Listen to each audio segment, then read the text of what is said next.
Gold, trusted gold buyers. మీరు తాకట్టు పెట్టిన బంగారాన్ని విడిపించి ఈ రోజు ఉన్న మార్కెట్ ధరకు కొనబడను. దీని ఎగ్జాంపుల్ ఎక్కడ చూశానంటే నేను ఇట్స్ పాయింట్. ఇప్పుడు నానా పాటేకర్ ఒక అలవాటు ఉండదు ఆయనకి, ఏదో ఒక బాబా ఏదో సమ్ కైండ్ ఆఫ్ ఏ ఒక ఆశ్రమం, బాబా అంతే హిజ్ నేమ్ ఇస్. రెమ్యునరేషను నానా పాటేకర్ 4 కోట్లు తీసుకుంటే 2 కోట్లు ఆ ఆశ్రమంకి ఇవ్వాలి. ఇది ప్రొడ్యూసర్. ఓకే, అప్పుడు ఏం చేస్తాడు నానా పాటేకరు, ఆ 2 కోట్లు ప్రొడ్యూసర్ ఇప్పిస్తాడు. నేను ఇస్తానని చెప్పట్లా, నాకు 2 కోట్లు చెక్కు, 2 కోట్లు ఏం దానికి ఇమ్మంటాడు. ఓకే, అప్పుడు నానా పాటేకర్ కావాలి. నానా పాటేకర్ 2 కోట్ల 4 కోట్ల పాయింట్ కాదు అది. ఈ 4 కోట్లు ఒప్పుకుంటే ఆడు ఎవరెవరికి ఇమ్మంటే అడిగేస్తాడు. అవును, నానా పాటేకర్ ఉద్దేశం ఏంటంటే వీళ్ళలో guilt తెప్పించాలని.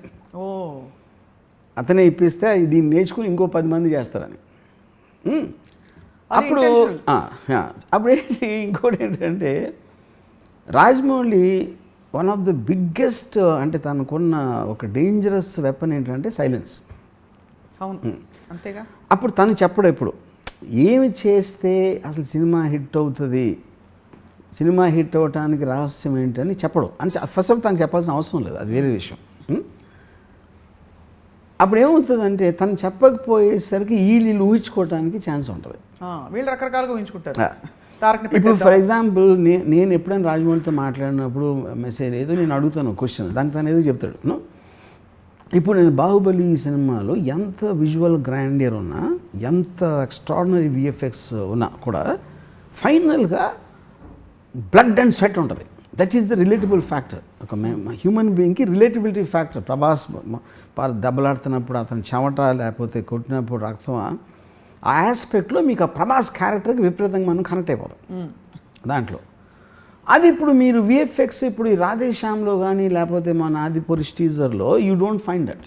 That is the reason మీకు ఒక సడన్గా ఒక నెగిటివ్ ఫీడ్బ్యాక్ వచ్చేస్తుంది. అవును, ఇప్పుడు ఒక అమ్మాయి థియేటర్లో కూర్చుంటే she can fall in love with Prabhas in Baahubali.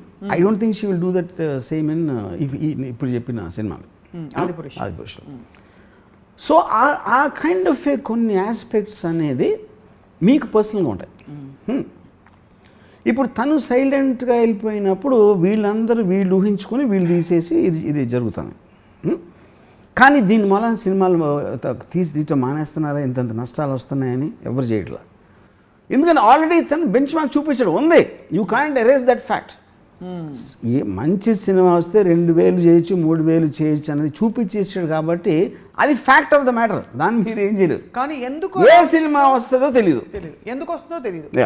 And ఎలాగో సినిమా ఇండస్ట్రీ అనేది కొంచెం గ్యాంబ్లింగ్ ఆస్పెక్ట్లో ఉంటుంది కాబట్టి ఇప్పుడు కాకపోతే అప్పుడు కాకపోతే అప్పుడు ఇది కాకపోతే అది అనే ఒక ఆశతోటి కంటిన్యూస్గా మనీ పంప్ చేస్తూ ఉంటారు ఈ ఆల్ బిగ్ ఫిల్మ్స్లో, which will tremendously help the workers and the technicians and everybody. వాళ్ళు థౌజండ్స్లో ఉంటారు. వాళ్ళందరి జీవితాలు బాగుపడి బాగా పైకి వెళ్ళటానికి ముఖ్య కారణం రాజమౌళి. అదే మరి ఇండైరెక్ట్ రాబిన్హుడ్ అంటే అదే. కరెక్ట్. ఇంకోటి ఏంటంటే నాకు ఈ సైలెన్స్ గురించి ఒక పాయింట్ చెప్పండి. సైలెంట్గా ఉన్నది అది స్ట్రాటజిక్ మౌనం అంటారా, లేక ఆయన నేచర్లోనే లేదంటారా to be open and celebrative about things? నేను ఒకసారి రాజమౌళిని డైరెక్ట్గా అడిగా ఈ క్వశ్చన్. డైరెక్ట్గా అడిగితే నవ్వాడు, చిన్న చిరునవ్వు నవ్వాడు. ఇప్పుడు ఆ చిరునవ్వుకి అర్థం మీరు తెలుసుకోవాలి. అది that is what is silence about. అంటే ఇప్పుడు మనకి ఆల్మోస్ట్ మీరు చిరునవ్వు ఎలా ఉందంటే నేను ఎలా ఎప్పుడు ఆలోచించలేదు అన్నది మీరు అర్థం తీసుకోవచ్చు, లేదా మీరు పట్టేశారే అని కూడా అర్థం తీసుకోవచ్చు. అది అప్పుడు తన నోటి నుంచి వస్తే కానీ మనకి ఎట్లా తెలుస్తుంది? టైం వచ్చినప్పుడు మీకే అర్థం అవుతుంది కూడా అనుకోవచ్చు. అది కూడా అనలేదు కదా, అది పాయింట్. ఇప్పుడు కృష్ణుడి గురించి చెప్తారు మహాభారతంలో. కృష్ణుడు ఎప్పుడు ఒక నవ్వు నవ్వేసేవారు ప్రతిదీ, అన్నీ తెలిసి కూడా జగన్నాటక సూత్రధారిని. మీరు ఎక్స్ట్రీమ్ ఎగ్జాంపుల్స్ ఇవ్వడంలో ఈ కృష్ణుడు కూడా అతుకుతాడంటారా రాజమౌళి గారి పర్సనాలిటీకి? In the way he operate, I think in a way. ఎందుకంటే రాజమౌళి ఎప్పుడు చూసినా మీకు ఎప్పుడో చిన్న స్మైల్ ఉంటుంది ఒక కార్నర్ ఆఫ్ ది లిప్స్లో, విచ్ ఈజ్ డెఫినెట్లీ నాకు రామారావు గారి పోర్ట్రేల్ ఆఫ్ కృష్ణుడు అని చాలాసార్లు చూసాం మేము. శ్రీకృష్ణుడు రోల్ వేసినప్పుడు బ్లాక్ అండ్ వైట్ టైం నుంచి ఆల్వేస్ ఒక చిన్న స్మైల్ ఉంటుంది. బట్ దట్ స్మైల్ అనేది ఈక్వల్ అనేది నేను I can't కన్ఫర్మ్లీ commit from my opinion. మీరు మేధావి కాబట్టి మీరేం గ్యాదర్ చేస్తారు చెప్పండి. నేను మీద ఇంకా అది దట్ ఈస్ లిటిల్. ఆ తర్వాత మీరు ఎందుకు ఎప్పుడు ఇలా 2,000 కోట్ల సినిమా తీయాలని మీరు సాహసించలేదు? ఇదొక క్వశ్చన్. ఇది రాజమౌళి గారి సక్సెస్ ఫార్ములా చూసి ఈ 2,000 కోట్లతోటో లేకపోతే ఓ ప్రభాస్ తోటో anything picking up anything from his project ఇలాంటిది నేను చేయాలనే ప్రక్రియ. ఎందుకంటే ఫస్ట్ ఆఫ్ ఆల్ నాకు రాజమౌళికి ఉన్నంత పేషెన్స్ లేదు, తనకు ఉన్నంత ప్యాషన్ నాకు లేదు. బికాజ్ మీకు ఒక తపస్సులాగా చేయాలి kind of film like Baahubali కానీ RRR కానీ you're giving 4 to 5 years of your life for a project like that. That requires a lot. His kind of a temperament, his kind of a whatever. A quality na daggaledu because I am more interested in psychological thrillers and dramas. Adi na limitation anachu, na taste anachu, that whatever you want to call. Adi. రెండోది the sensibility of him wanting to please everybody, అన్ని రకాల ప్రేక్షకులు. అంతంత పెద్ద hits అయినాయంటే all genres of audience have to like it. అది పిల్లల, పెద్దల, ఫ్యామిలీ ఆడియన్స్, యూత్, మాస అందరికీ నచ్చాలి. నేను ఆ నేచర్లోనే అందరికీ నచ్చే పని నేను ఎప్పుడు చేయను అసలు. That is in my very temperament, even in my interviews కానీ అవి ఏది కానీ. So that same thing will reflect to films. Yeah, so అది అలాంటిది చెయ్యను కాదు, చెయ్యలేను, ఎందుకంటే అసలు టెంపర్మెంటే లేదు నాకు. కరెక్ట్. సో ఇప్పుడు రామగోపాల్ వర్మ గారు 5 ఏళ్ల ఎగ్జాంపుల్ మీరే తీశారు.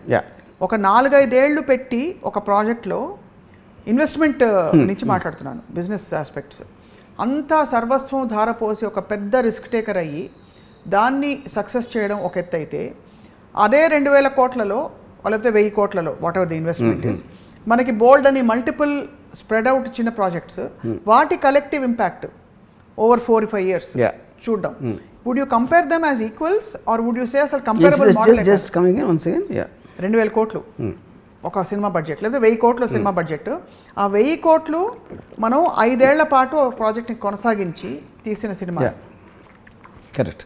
So you're investing all your eggs in one basket over 5 years, taking a very big risk and doing something very big. Versus చిన్న సినిమాలో ఒక 20-30 తీసేసి వాటిని కూడా మోడరేట్ హిట్స్ చేసి వాట్ ఎవర్ అల్టిమేట్లీ ఇప్పుడు ఇక్కడ పాయింట్ ఏంటంటే, మీరు ఒక్క నిమిషం సినిమా అనేది ప్రోడక్ట్ అనుకోండి. What is film? Film is just a collective work of some people to create a product to put it out in the market. అవును. మీరు కొన్ని ప్రాజెక్ట్స్ 10 years ఉంటాయి. మీరు డ్యామ్ కట్టారు, ఒక పెద్ద కాంప్లెక్స్ కట్టారు, 100 floors కాంప్లెక్స్ కట్టారు, లేకపోతే చిన్న బంగ్లా కట్టారు. All of them are products. కానీ the effect of the 100-story building in an overall thing is going to be massive which will take longer time. Right. So ఈ అన్నిటినీ కూడా cinema అనే ఒక లేబుల్ తోటి ఈక్వలైజ్ చేయడం correct కాదు. అది సో యూ కాంట్. ఇప్పుడు ఒక RRR కానీ ఒక బాహుబలి కానీ they are the equivalent to 100 films which are made in a certain 100 సినిమాలు తీయడానికి ఎంత టైం పట్టిందో ఒక్క సినిమా తీయడానికి అంత టైం పట్టిందంటే, but this one film is actually returning more than all these films put together. అదే అడుగుతున్నాను. ఇప్పుడు జేమ్స్ కెమెరాన్ ఉన్నాడు. జేమ్స్ కెమెరాన్ టైటానిక్ తర్వాత he took 12 years to make his next film Avatar. You know that is his choice. Correct. నేను building కడితే తాజ్మహల్ కడతా, లేకపోతే red fort కడతా, లేకపోతే 200 floors బిల్డింగ్ కడతా అని ఒక పర్సన్ విజన్ అవ్వచ్చు. నేను 100 చిన్న ఇళ్ళు కడతానని ఇంకోటి విజన్ అవ్వచ్చు. So their temperamental difference of the 2 people. So when you observe this as an so ఇప్పుడు ఏంటి, మీరు ఎకానమీలో కూడా చూసుకుంటే ఇప్పుడు ఎంత ఖర్చు పెడుతున్నావు వేరేగా, దాని నుంచి ఫైనల్గా ఇలా వస్తే ఎంత వస్తుందని ఆ క్యాలిక్యులేషన్ మీరు చేస్తారు కదా వాళ్ళు కూడా. అవును. So that remains that is an investment thing which we always apply for any product. ఇక్కడ I have to ask you this question although it's not reality. Second door లాగా ఇప్పుడు ఎనీ ఆఫ్ దీస్ ఫిల్మ్స్ అనుకున్న స్థాయికి work out కాకపోగా, ఇప్పుడు ఎలా అయితే first look of ఆదిపురుష్కి విపరీతమైన negative response వచ్చిందో, అలాగా ఎనీ ఆఫ్ దీస్ ఫిల్మ్స్ అలా జరిగి ఉంటే what could have happened and I'm wondering. See, it is possible. అది జరిగింది కూడా. It's not that it didn't happen before. మీకు ఎగ్జాంపుల్ ఇచ్చాను కదా వాటర్ వరల్డ్. టైటానిక్ టైంలో టైటానిక్ కూడా become water world, water world కూడా బికమ్ టైటానిక్. అది తెలీదు. అవును. till you do it, you know. ఇప్పుడు రాజమౌళి ఒక continuous track record of success అని మనం మాట్లాడుతున్నాం. యూనో రాజమౌళి ఒక మేబీ 10 years బ్యాక్ తీసుకుంటే he might have been more or less in similar thing like Puri Jagan, Vinayak and whatever Trivikram, ఒక టాప్ 5-6 కమర్షియల్ డైరెక్టర్స్లో ఉన్నారు. 10-15% డిఫరెన్స్ ఉంటుంది అంతే. It is post Magadheera is where the upward track began. ఇప్పుడు అసలు డిఫరెన్స్ ఏమి? ఇప్పుడు I think there is no ఒక డిస్టెన్స్ మెజర్ చేయడానికి ఛాన్సే లేదు ఇప్పుడు. The kind of space season అది ఎందుకు వచ్చింది? He push the limits by himself. మళ్ళీ ఇంకో సినిమా తీద్దాం, ఇప్పుడు ఇంకో సినిమా తీద్దాం అనే యాటిట్యూడ్ నుంచి సినిమా తీద్దాం, అది మొత్తం ప్రపంచం అంతా అబ్బురు పడిపోవాలి, నోళ్ళు తెరుచుకొని చూడాలి అనే ఒక అంబిషన్ విజన్ తోటి తీస్తున్నాడు. Which is not what anybody is doing. వీళ్ళ అందరూ తర్వాత చేసిన అందరూ రాజమౌళిని ఒక ఇమిటేట్ చేస్తున్నారు, కానీ you can't bring passion, you can't bring the original vision. Temperament తీసుకెళ్ళరు. ఆ టెంపర్మెంట్ లేకుండా ఇప్పుడు ఫర్ ఎగ్జాంపుల్ విఎఫ్ఎక్స్ ఉంది. విఎఫ్ఎక్స్ వాళ్ళు ఏం చేయరు, అందరూ వాళ్ళే ఉంటారు. విఎఫ్ఎక్స్ వాళ్ళు వాళ్ళే సెపరేట్గా ఉండరు. రాజమౌళికి సెపరేట్ విఎఫ్ఎక్స్ టీము, ఇంకోళ్ళకి సెపరేట్ టీమ్ అని ఉండదు. First of all that is a wrong thing. VFX team ఎప్పుడూ కూడా వాళ్ళకి ఇచ్చిన బ్రీఫింగ్ ప్రకటి చేస్తారు. ఎంత మీరు కరెక్ట్గా చేశారు, ఎంత క్లారిటీతో చేశారు అనే దాని మీద అది వంతుల వారిగా అవుతుంది. గబుక్కుని ఇచ్చారు వాళ్ళు, ఇలా ఉంటుంది, ఇది ఇలా ఉంటుంది, అది అలా ఉంటుంది అని చెప్పి continuously there will be a interaction with the makers. Right. అది రాజమౌళి ఆ ప్రాసెస్లో ప్రతిసారి దగ్గరుండి ఇది బాగాలేదు, ఇది బాగుంది, ఇది ఎలా ఉండాలి, అలా ఉండాలి, ఏదో చెప్తారు Rajamouli. Which is what the whole point. అవ్వదు. సో ఇప్పుడు మీరు విఎఫ్ఎక్స్ టీమ్ తీసేసుకుని రాజమౌళి విఎఫ్ఎక్స్ టీమ్ పెడితే అది వచ్చేస్తుంది.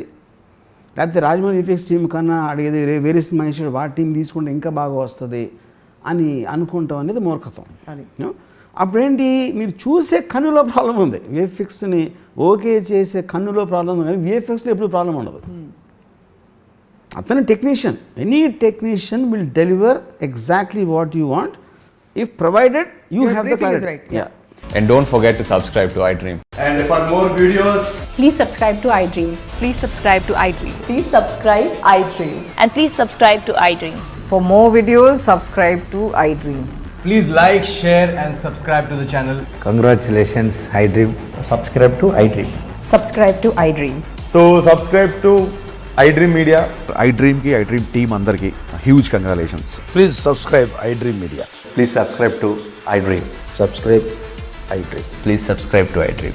iDream అంటే నా కళల ఛానల్ను సబ్స్క్రైబ్ చేసుకున్న నోరు తిరుగుతలేదు, మీరైతే గంట గుర్తు కొట్టండి. For more such videos, please subscribe to iDream. Subscribe to iDream. Please subscribe to iDream. Please subscribe iDream Media. Please do subscribe to iDream. Please subscribe to iDream Media. For best entertainment and information, please subscribe iDream.